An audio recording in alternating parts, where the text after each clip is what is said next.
मुझे ये बात पता है कि आप लोगों तक इन्फॉर्मेशन पहुंच चुका है कि सर जो नीट 2024 होने वाला है वो रिड्यूस सिलेबस से पूछेगा, मींस नए वाले एनसीईआरटी से क्वेश्चंस आएंगे, है ना। तो सर इस वीडियो में क्या होने वाला है, सर वीडियो इतना लेट क्यों हो गया?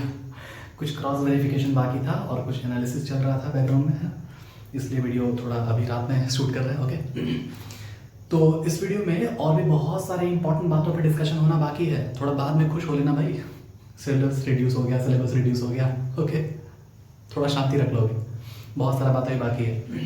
क्या कट ऑफ इम्पैक्ट पड़ेगा, पेपर टफ आएगा, इजी आएगा, अभी तक और भी बहुत कंफ्यूजन बाकी है कि जो नीट है वो एनएमसी लेगा, एनटीए लेगा, है ना। ओके, मिलते हैं इंट्रो के बाद, है ना।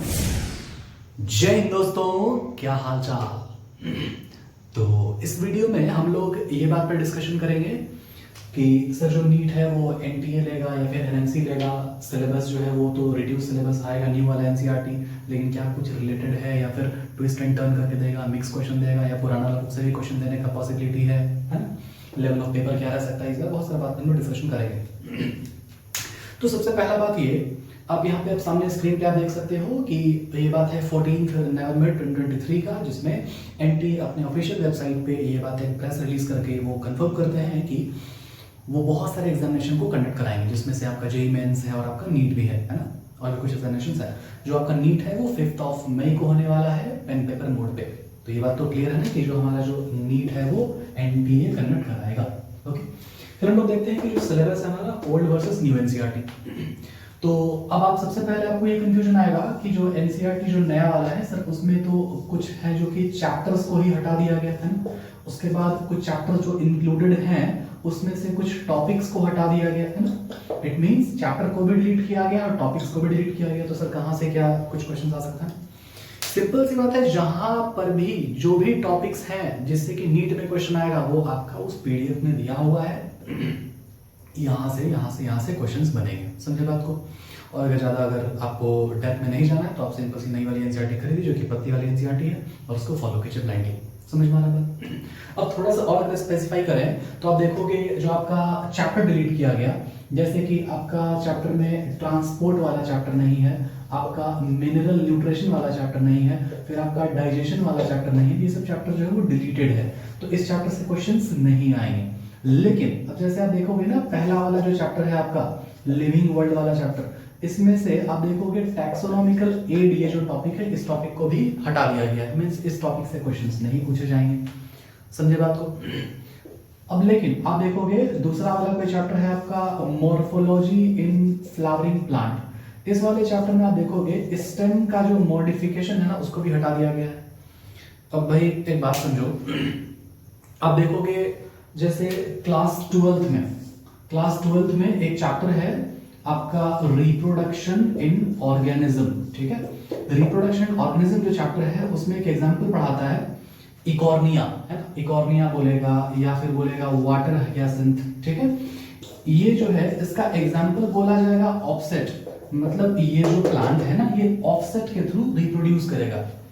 तो इस बात का यहाँ पे सिर्फ आपका नेम को जिक्र किया है, लेकिन क्लास 11th में आपका जो मॉर्फोलॉजी वाला चैप्टर है जहां पे आपका स्टेम का मॉडिफिकेशन पढ़ाएगा, राइट साइड में आपका पढ़ाएगा, वहां पे आपको बोला जाएगा, क्या बोला जाएगा, rosette of leaf and tuft of roots. Means क्या? मींस रोजेट ऑफ लीफ, है ना, मतलब लीफ का गुच्छा, और टफ्ट ऑफ रूट्स, इस तरह का चीज आपको वहां पर एक्सप्लेन किया जाएगा, लेकिन यहाँ पे आपको सिर्फ नाम दिया जाएगा। तो सर क्या बताना चाह रहे हो? मैं ये बताना चाह रहा हूँ कि टॉपिक्स डिलीट जरूर किया गया है, लेकिन जो वो टॉपिक्स है ना वो हो सकता है कहीं पे आपका रिलेटेड हो। अब बताओ ना, आपको डाइजेशन चैप्टर को हटा दिया गया, बिना डाइजेशन पढ़े हुए आप एमबीबीएस में आप क्या ही कर लोगे? बोलो, डाइजेशन को ही हटा दिया भाई। समझ रहे हो बात को? तो यहाँ से कंक्लूजन क्या है? यहाँ से कंक्लूजन ये है कि जो नीट है ना उसमें आपका आएगा तो नया वाला एनसीईआरटी, लेकिन हो सकता है कि कुछ ट्विस्ट एंड टर्न करे, कुछ क्वेश्चंस को मिक्स करे, समझे बात को, कुछ मिक्स कंसेप्ट दे या कुछ रिलेटेड कंसेप्ट दे, ये पॉसिबल चांसेस है। लेकिन हाँ, आप अगर नए वाली एनसीईआरटी वगैरह फॉलो कर लेते हो अच्छे से, पतली वाली एनसीईआरटी को, तो आपका सिलेक्शन तो हो जाएगा। समझे बात को? 340 एबव मार्क्स आपका सिक्योर तो है, लेकिन चांसेस है कुछ टफ क्वेश्चंस बनाए, एक दो क्वेश्चंस को टफ बनाएगा। समझे बात को? अब आप जैसे देख लो ना, क्लास 11th में जो प्लांट किंगडम वाला चैप्टर है वहां पे सबसे लास्ट में आपका एक टॉपिक होता है एंजियोस्पर्म्स का टॉपिक, जिसमें एक छोटा सा बस एक पैराग्राफ दिया हुआ है। क्यों? क्योंकि क्लास 12 में उसका पूरा इलाबोरेटेड चैप्टर है आपका, सेक्सुअल प्रोडक्शन फ्लावरिंग प्लांट करके वो चैप्टर है, समझे बात को। तो ठीक है, यहाँ तक जो भी बात है वो तो क्लियर है। अब इसके बाद जब आप देखोगे ना तो लेवल ऑफ पेपर, अब लेवल ऑफ पेपर पे क्या इम्पैक्ट पड़ सकता है सर, ये जो नया वाला एनसीईआरटी जब फॉलो होगा, क्वेश्चंस जो है वो लिमिटेड जगहों से पूछा जाएगा, बहुत डेप्थ में नहीं जाया जाएगा, बहुत सारे टॉपिक्स को हटा दिया गया, मतलब सिलेबस को कंसाइज किया गया, सिलेबस को कन्फाइन किया गया है। तो यहाँ से सिंपल सा बात है कि जो क्वेश्चन पेपर है वो दो तरह से बन सकता है। क्या दो तरह से बन सकता है भाई? या तो बन सकता है इजी और या तो बन सकता है टफ। सर क्या बोल रहे हो सर, या तो इजी होगा या तो टफ ही होगा?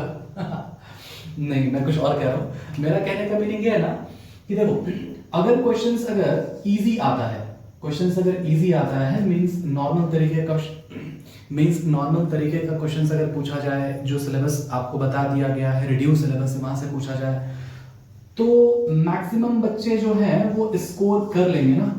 इट मींस जो आपका कट ऑफ है वो कट ऑफ इंक्रीज करेगा, बहुत ज्यादा इंक्रीज करेगा कट ऑफ, क्योंकि पेपर इजी है, सिलेबस बता दिया कि भाई सिलेबस छोटा सा है ना, तो आपका कट ऑफ इंक्रीज कर जाएगा।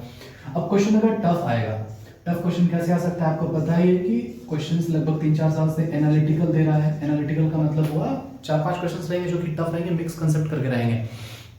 आपका क्वेश्चंस आपका मिला देगा मॉलिक्यूलर बेसिस का, आपको मिला देगा बायोटेक्नोलॉजी से, या फिर आपका मॉलिक्यूलर बेसिस का आपको मिला देगा आपको बायोमोलिक्यूल क्लास 11 से, या फिर वो केमिस्ट्री से आपका लिंक कर देगा, है ना, कुछ भी कर सकता है।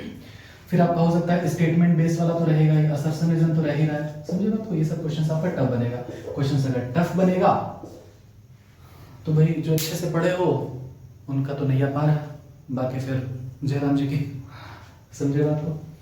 तो ये सब कुछ बात था जिसपे डिस्कशन होना जरूरी था ना।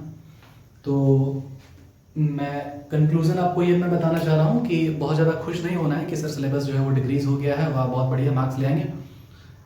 आप ऐसे सोचो ना कि आप मार्क्स ले आओगे तो आपके बगल वाला भी तो मार्क्स ले आएगा ना। और ये जो नीट है वो तो रिलेटिव का कॉन्सेप्ट है ना। एब्सोल्यूट पढ़ाई तो आप कर नहीं रहे हो। एब्सोल्यूट का क्या मतलब हुआ, सिर्फ आपका मार्क्स अगर अच्छा आ गया तो आपका सिलेक्शन थोड़ी हो जाएगा, आपके बगल वाले से आपका मार्क्स ज्यादा आना चाहिए ना। रिलेटिविटी का गेम है ना ये तो, समझे बात को। तो पेपर अगर इजी रहा तो सबके लिए इजी है, अगर टफ रहा तो सबके लिए टफ है। समझ में आ रहा है इतना सा बात? ठीक है, नहीं समझ में आ रहा तो कोई बात नहीं, समय के साथ साथ सीख जाओगे आप लोग, है ना।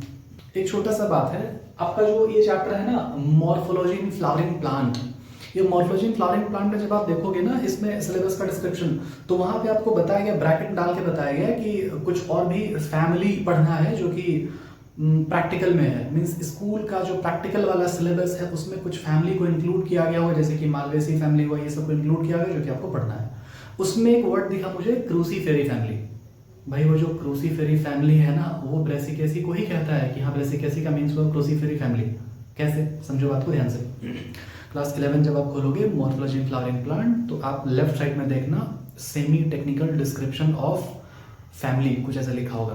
वहां पे आप देखोगे सबसे नीचे में, है ना, सबसे नीचे में लिखा होगा मस्टर्ड फैमिली और ब्रेसिकेसी फैमिली का वहां पे फ्लोरल डायग्राम दिया होगा, लेफ्ट साइड में इसका फ्लोरल फॉर्मूला भी दिया होगा। समझे बात को। इन सब चीज़ों को आप देखोगे तो मैं आपको कहना क्या चाह रहा हूँ कि आपका जो नया वाला सिलेबस है, जो नया वाला जो सिलेबस है उसमें आपका क्रूसीफेरी फैमिली दिया हुआ है, और ये जो क्रूसीफेरी फैमिली है वो कुछ नहीं बल्कि ब्रेसिकेसी फैमिली जो कि आपके एनसीईआरटी में है। ठीक है, तो वीडियोस अब से रेगुलर आएंगे। और पिछले वाले वीडियोस में मैंने बताया था अपर लिम्ब के बारे में, नीट पॉइंट ऑफ व्यू से, एनसीईआरटी से आपको मैंने बताया कि लिम्ब के बारे में, जो अपर वाला हैंड है उसमें कितने बोन्स हैं, है ना। आप चाहो तो चेकआउट कर सकते हो, लिंक डिस्क्रिप्शन में दिया हुआ है ना। पढ़ाई करते रहें, ऑल द बेस्ट, जय हिंद जय भारत। मिलते हैं नेक्स्ट वीडियो में किसी नए टॉपिक के साथ।